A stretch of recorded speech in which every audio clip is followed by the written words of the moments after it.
ये बहुत बदनसीबी की बात है, जिस तरह का मामला अतीक अहमद के साथ हुआ है। सिर्फ़ 10 मिनट पहले सूचना दी गई है कि हम अतीक अहमद को लेकर आ रहे हैं और साथ-साथ उन्होंने ये भी कहा है कि अगर वो हमसे चाहते, तो अतीक अहमद को जहाँ रखा गया था, हम वहाँ जाकर मेडिकल कर सकते थे। बहुत सारे सफ़ेदपोश लोग थे, अफ़सर होंगे, जिनके राज़ खुलने वाले थे, जिनको इस बात का डर था, अतीक अहमद अब मुँह खोलेंगे तो पता नहीं हमारे साथ क्या-क्या हो जाएगा। इसलिए सुरक्षा की ज़िम्मेदारी किसकी थी? प्रशासन की थी, पुलिस की थी। अगर पुलिस प्रशासन सतर्क रहता तो शायद ये हत्या नहीं होती। पुलिस वाले खड़े हुए देखते रहे और जय श्री राम के वो नारे लगाते रहे। इस बात से आप खुद अंदाज़ा लगा लीजिए, पुलिस उनको गोली मार सकती थी, एनकाउंटर उनका भी कर सकती थी। बताइए आप मुझे, आज तक उत्तर प्रदेश की सरकार ने उनके घरों को क्यों नहीं गिराया? कुछ लोगों ने मुझे यहाँ तक बताया है, देखने वालों ने, कि वो पुलिस की गाड़ी में बैठकर आए थे, मीडिया कर्मी बनकर आए थे। आप इस तरह से घुमा रहे थे उनको, जैसे शहर दिखाने के लिए किसी को लेकर के जाते हैं। जो समाज को प्रभावित रखने की क्षमता जो मीडिया रखता है, उसके बारे में हर कोई जानता है, उसके हालात क्या हैं। वो मोदी मीडिया है, गोदी मीडिया है। कोर्ट का फैसला आने से पहले मीडिया एक ट्रायल चला रहा था। मीडिया तो चाहता था वो कब के मर जाते, कब को उनको मार दिया जाता।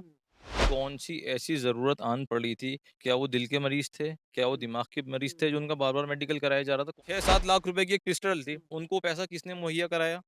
बताइए, वो पैसा उनके पास कहाँ से आया? किसने उन कुलदीप सेंगर का क्यों नहीं हुआ? राजा भैया का क्यों नहीं हुआ? धनंजय सिंह का क्यों नहीं हुआ? ब्रजेश सिंह का क्यों नहीं हुआ? इन लोगों के भी तो एनकाउंटर होने चाहिए। भई अपराधी हैं ये, ठीक है? मुकदमे इनके ऊपर भी चल रहे हैं। इनका भी तो, अतीक का भी ये हाल था, उनका भी तो कोर्ट में मुकदमा चल रहा था। जो पुलिस का मनचाहा होगा, चहीता होगा, वो बच जाएगा, जो लाडला होगा वो बच जाएगा, जो पुलिस के लिए किरकिरी बनेगा, उसे पुलिस मार देगी। किसी भी अल्पसंख्यक की इबादतगाह महफूज़ नहीं है। उनके धार्मिक ग्रंथ महफूज़ नहीं है। उनके धार्मिक ग्रंथों को जलाया जाता है, इबादतगाहों पे हमले किए जाते हैं। कि चुनाव का ध्रुवीकरण करने के लिए, एक समाज के एक विशेष तबके को खुश करने के लिए अतीक अहम उनके हौसले बुलंद किए जा रहे हैं। सरकार ये दिखा देना चाहती है कि इस देश में सिर्फ़ अब हिंदू-मुसलमान की राजनीति रहेगी। जो कोई एक सरकारी एजेंसी, कोई एक महकमा ऐसा बचा है जो निष्पक्षता से जाँच कर सकता है हिंदुस्तान में इस समय?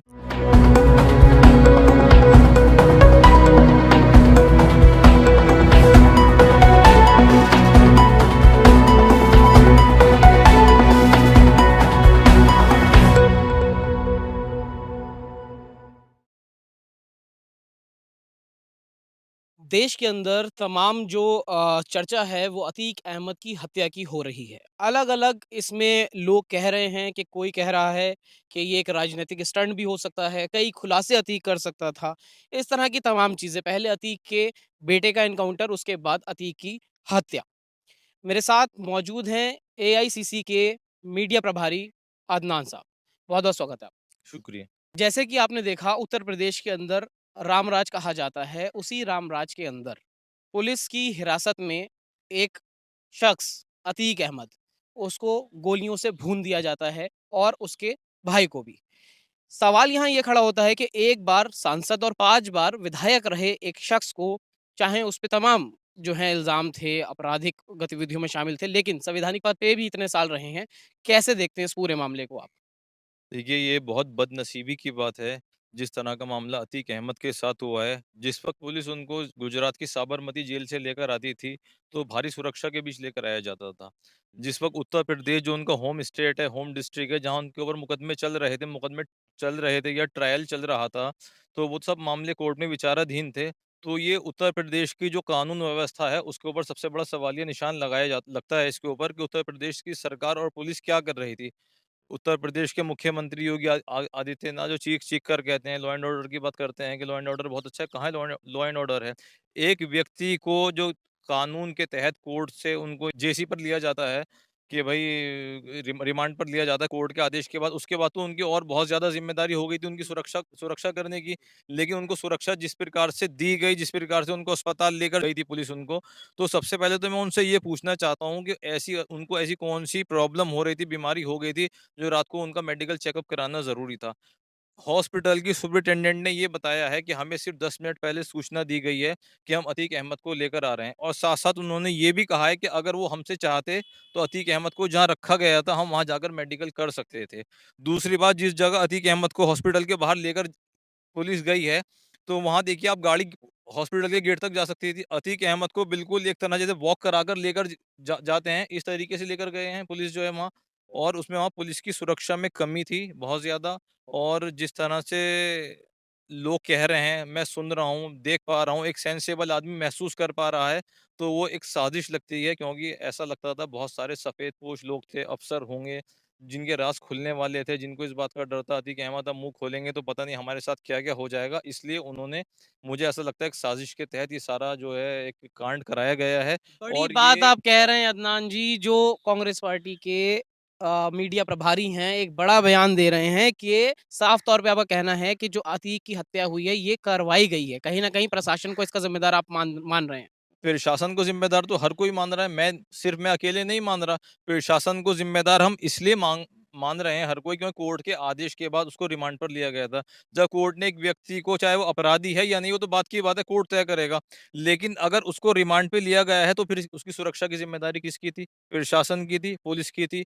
अगर पुलिस प्रशासन सतर्क रहता तो शायद ये हत्या नहीं होती। जिस तरह से उनके ऊपर गोलियाँ बरसाई गई हैं, पुलिस वाले खड़े हुए देखते रहे और जय श्री राम के वो नारे लगाते रहे। इस बात से आप खुद अंदाज़ा लगा लीजिए, इस मेरे आरोप पे मत जाइए, मैं क्या कह रहा हूँ। ये हर कोई महसूस कर रहा है इस बात को। पुलिस उनको गोली मार सकती थी, एनकाउंटर उनका भी कर सकती थी। बताइए आप मुझे आज तक उत्तर प्रदेश की सरकार ने उनके घरों को क्यों नहीं गिराया? बताइए आप मुझे। उनके घरों को भी तो गिराया जा सकता था। उनके घर नहीं गिराए पुलिस ने आज तक जो है सरकार ने उनके लिए कोई स्टैंड नहीं लिया, सिर्फ़ उनको जेल भेज दिया और कुछ लोगों ने मुझे यहाँ तक बताया है देखने वालों ने कि वो पुलिस की गाड़ी में बैठकर आए थे, मीडिया कर्मी बनकर आए थे। फिर पुलिस उनके ऊपर गिर जाती है, वो फायरिंग पे फायरिंग करे जा रहे हैं, पुलिस ने उनको क्यों नहीं मारा? फिर पुलिस उनको चुपचाप गाड़ी में बिठाकर ले जाती है अंदर जिप्सी में।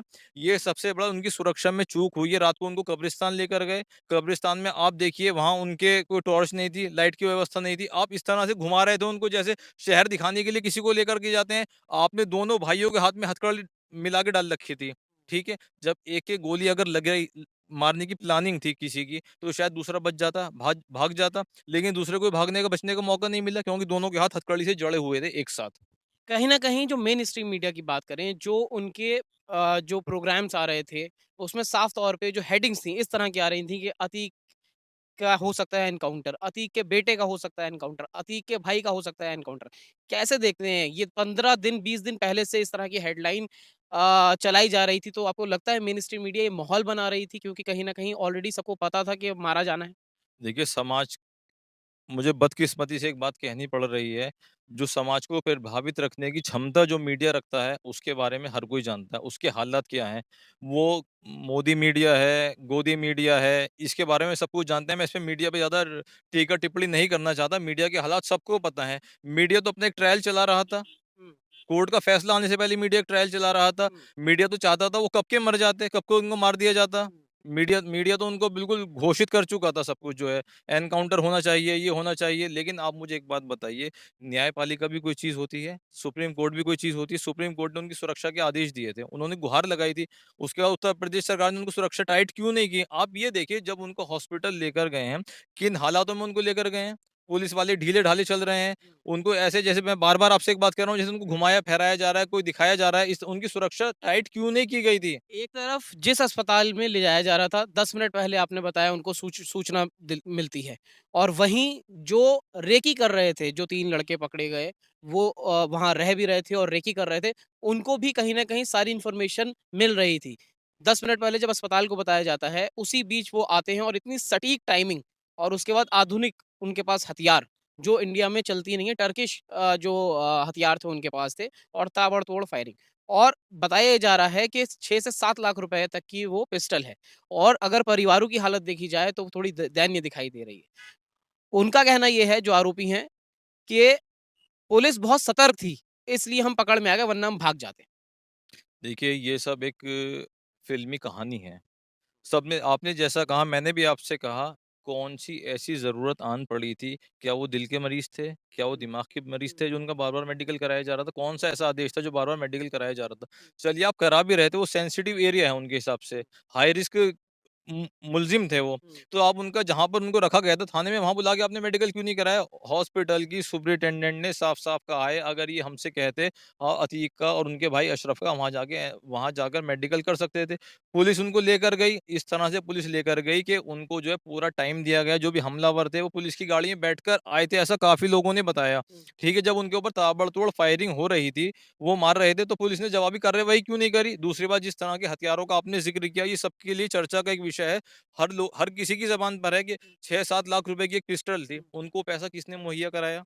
बताइए वो पैसा उनके पास कहाँ से रहा है? किसने उनको पैसा दिया? मैं बार-बार आपसे एक बात कह रहा हूँ, मुझे इस बात का अंदेशा है या मुझे आभास हो रहा है कि लोगों को लगता था अतीक के पेट में बहुत सारे राज़ हैं। अगर अतीक ज़िंदा बच गए, पुलिस उनकी रिमांड ले रही है तो उन्होंने राज़ खोलने शुरू किए तो पता नहीं किस-किस के राज़ खुल जाएँगे। इससे बेहतर ये है कि उनको एक नाटकीय घटनाक्रम के तहत, हुँ, साज़िश के तहत एक एनकाउंटर करा दिया। अच्छा आपने एनकाउंटर अगर मारा उनको, तो कितने सारे लोग इनका एनकाउंटर क्यों नहीं हुआ आज तक? कुलदीप सेंगर का क्यों नहीं हुआ? राजा भैया का क्यों नहीं हुआ? धनंजय सिंह का क्यों नहीं हुआ? ब्रजेश सिंह का क्यों नहीं हुआ? इन लोगों के भी तो एनकाउंटर होने चाहिए। भई अपराधी हैं ये, ठीक है? मुकदमे इनके ऊपर भी चल रहे हैं। इनका भी तो अतीक का भी ये हाल था, उनका भी तो कोर्ट में मुकदमा चल रहा था, तय तय नहीं हुए थे ना अभी तक। या तो आप वो चलने देते, अगर आप ऐसे ही मारेंगे किसी को, तो उनको भी मार देना चाहिए। फिर कानून व्यवस्था नाम की क्या चीज़ रहेगी? न्यायपालिका फिर किस लिए है?